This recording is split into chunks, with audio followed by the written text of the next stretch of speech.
Indiana Jones and the Great Circle is reportedly coming to PlayStation 5.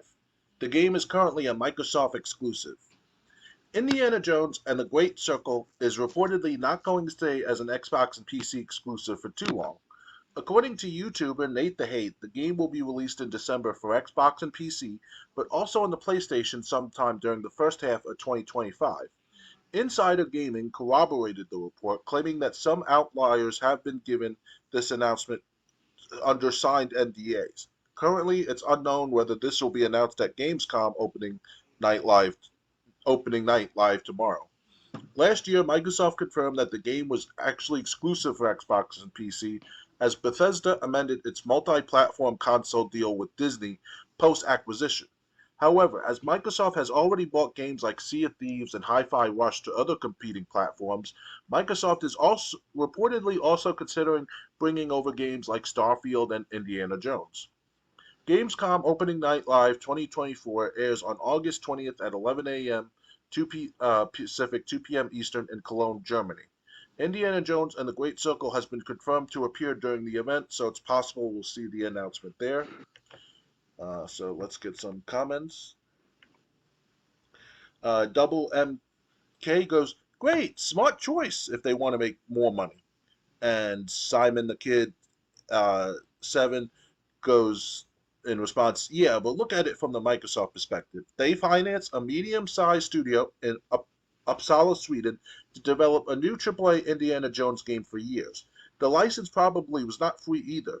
Meanwhile, they go and buy rights to Call of Duty. Call of Duty sucks up all the air on Xbox, and hardly anyone buys Indiana Jones just on Xbox. It is the risk, and they do not need Indiana Jones to sell Game Pass subscriptions either.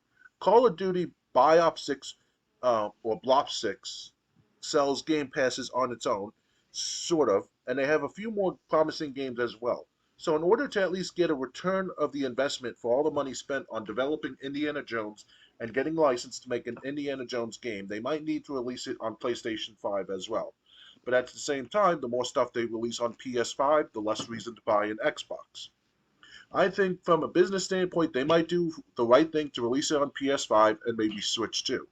But Xbox players might get a bit mad if they bought a console which ends up with fewer and fewer real exclusives each year, as time exclusive is not a real exclusive. But from a business standpoint, I am able to understand why Microsoft behaves the way they do. Every company needs to try to get at least a return on their investments. I think Indiana Jones is the kind of title which might be well received, but maybe not a title people go out and buy an Xbox to be able to play. And Janovish Child says to Simon the Kid, good comment. I am all for exclusives, so this is the best driver of competition between platforms, publishers, and developers. Even with the PlayStation exclusive games that come to PC, the decision was a smart one for them all, saying that SM Horizon, GW, FF7, etc., that those games had become saturated. They had sold about all the units they were going to sell at 50% of launch prices. They were even giving the games away with PlayStation Plus. By releasing those games to DDPs like Steam, Epic, and more, they get more money off each IP, including platforms, Sony, that gets a kickback on their investment in the publisher's game. And it gets new consumers excited for its sequels. But like you said, the timed exclusive may not give the bump in hardware or Game Pass sales like they would hope. If the game quickly comes to PS5, if it was Microsoft, I would take the hurt and try to keep that exclusive game as an exclusive for as long as they can. Which is good for gamers because not every hit game there is a competing clone of the game on the opposite platform. Strong competition is great for gamers. I really hope this game does well, whatever platform it lands. So, how do you feel about this strategy of Microsoft basically releasing on Starfield? They even said in the report, and Indiana Jones, uh, and the Great Circle on PS5 within its first year.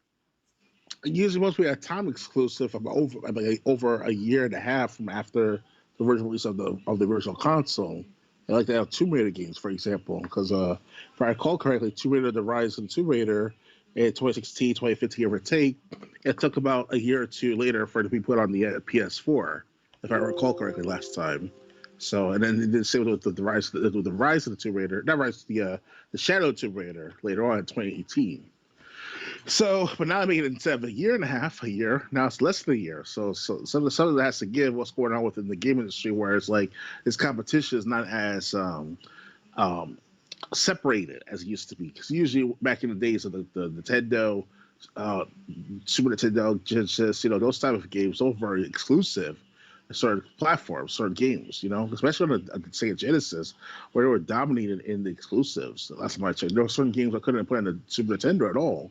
That was when I played the Genesis. Well, you also, especially first party games, each console had its own. You weren't going to see a Mario game on Sega. Of course, You weren't going to see a Sonic game on Super Nintendo. Um, so I mean, but as far, I think I think um, when it comes to like third party, I really don't know who had more exclusives. I think maybe Super Nintendo. That's why it was so. Um, it was the but I could go-to be wrong console, on Super that. Nintendo, in my opinion. Yeah, but I mean, this is, maybe we're thinking of things back the way of Super Nintendo and Sega Genesis, and I might end up repeating this later tonight, but it's like, what's the point of getting an Xbox? Yep. I might as well just get a PS5, because if it's going to be a big hit on Xbox, it's going to come to PS5 eventually. Oh yeah. But Eh, at the eh, same time, I'm not really that happy with PS5 either. I mean, so it's kind of like, so, but I just don't understand Microsoft's business model. Okay, so they release games like Sea of Thieves. I get it. And Hi-Fi Rush. That one person said in the comments, they're not going to be able to, they couldn't sell those games. They couldn't give any more copies away. The only way to get more sales was to, the only way to get more sales was to get more customers. oh yeah. And they had to go to a different platform to do that. But I mean now you're giving away games that are, like I said, Indiana Jones less than a year. Starfield, while it was a complete flop, it was, it's still new. Average at So best. Yeah. yeah, so it's kind of like, it's almost like, you know there's no reason, because the big games are getting pushed out to more platforms quickly. I don't want to say Triple J is that you're right about sometimes on the matter, but it's just that back when we were kids and all. I know I'm reminiscing on right now, but it's that back in the day, exclusivity was the big thing, the big model behind most consoles. Because if you want people to come to your console, you had to have the best exclusives, the best games, best system, best service, everything in between. But now it's like in today's world, for the last at least 5 years now, all the cross play, cross platforming, cross exclusives, where we'll call it like that. It's like, what's the point after a while of buying certain consoles like they have Xbox? PlayStation is a go-to console because it's a gaming friendly console altogether for decades, over the decades, obviously. While Xbox is more like entertainment based. Like if you want to watch your Yeah, Netflix, you want to watch your Disney Plus, and it's YouTube. easier YouTube TV, and also you watch TV through your console if you have the older model Xbox Ones. So it's kind of like it's pretty cool back then to have. And they had Snapping app on the Xbox One back in the first 2 or 3 4 years of its release. They got rid of it after just 2016, 2017, which sucks because people complain about the frame rate and all while doing the Snapping app. There was just no excuse. Like you can still watch wrestling. I like WWE wrestling while playing your one favorite exclusives to Xbox One if it's like Halo or something of that sort. And Yeah, now it's not the case anymore. Now it's about who can have the most money to put on the most platforms in a short period of time, rather than long periods of time. Because if you want people to go to your consoles, you have to make sure you have the best exclusive services or the best exclusivity of anything of sorts. But now yeah, people are not thinking like that anymore. yeah. Great hardware is nothing if you don't have good software. Oh yeah. That's basically the way that I look at it.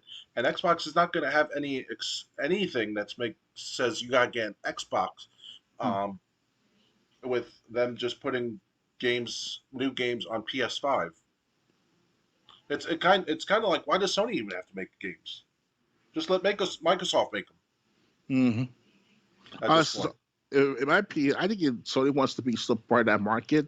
They've been so involved with the market since the 1990s and all, and it's like that's their only go-to for the matter for the last 10 years now. Because for the last 10 years, Sony's been going down in the sales of its overall products, or this quality of products, because obviously with the merging of the smartphones and smartphone technology, and everything else. So that's one of the reasons why they're relying on the game systems, at least that since then.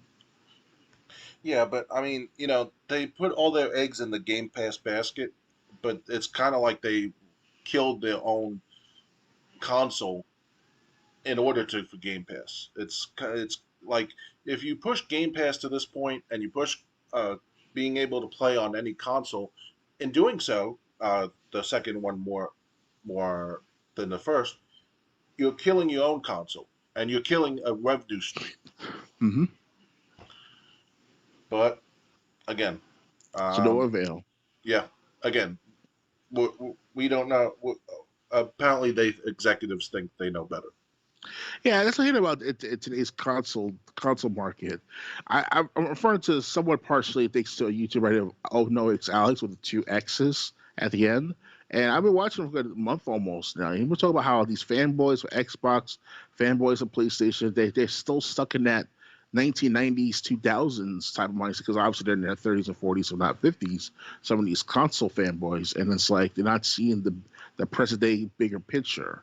And I wish, yes, I wish I go back 1990s where it's like you buy the exclusive console for the exclusive offer for the exclusive, what game or whatever it is at the time. But those days are over at this rate. I'm gonna miss those days. But we gotta move on after a while, and then sooner or later, within I would say at least 5 years from now, we're gonna see another merger of services in the gaming market to the point that Xbox will start making consoles altogether here, and then they're going to put their services towards other consoles like Nintendo and Sony. So it's And they're probably going to try to do something with their Game Pass like Google Stadia was. yeah, and they'll have a better market for the Google Stadia because they're $3 trillion company. While Google, of course, they're $1 trillion company to some extent too, but it's like got the resource like Microsoft has. So Yeah, and time too for their mistakes. but like I said, it's another thing I hate about gaming today because it's kind of like back in the days, it's like back in the '90s and 2000s, you wanted to play Halo, you had to get it an Xbox. If you wanted to play Grand Theft Auto 3 and Vice City, that you had to get a PS2 because it didn't come to Xbox till 2004 when San Andreas came out. Yep. So for the first 2 years, it was just on PS2. Um, if you wanted to play a Mario game, you had to get the N64 or GameCube. You know, it's we had, and it's just like, uh, the competition was healthy. So at one Yeah. point, it may be good for gamers, but at the same time, it's kind of I think game companies have gotten lazy, and with the way all this is going in over tying consoles together from different providers, and it's kind of like no wonder this has gotten lazy.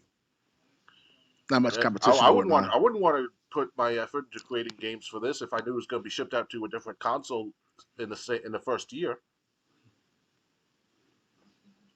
Yeah, it's to the point where it's all about the short term gain by sacrifice the long term Yeah, longevity of the product or products.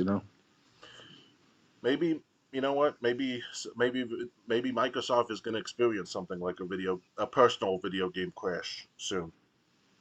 Yeah, mention the fact that it's like over how many games on Xbox so far? About 5,000, 10,000 games, Yeah, almost.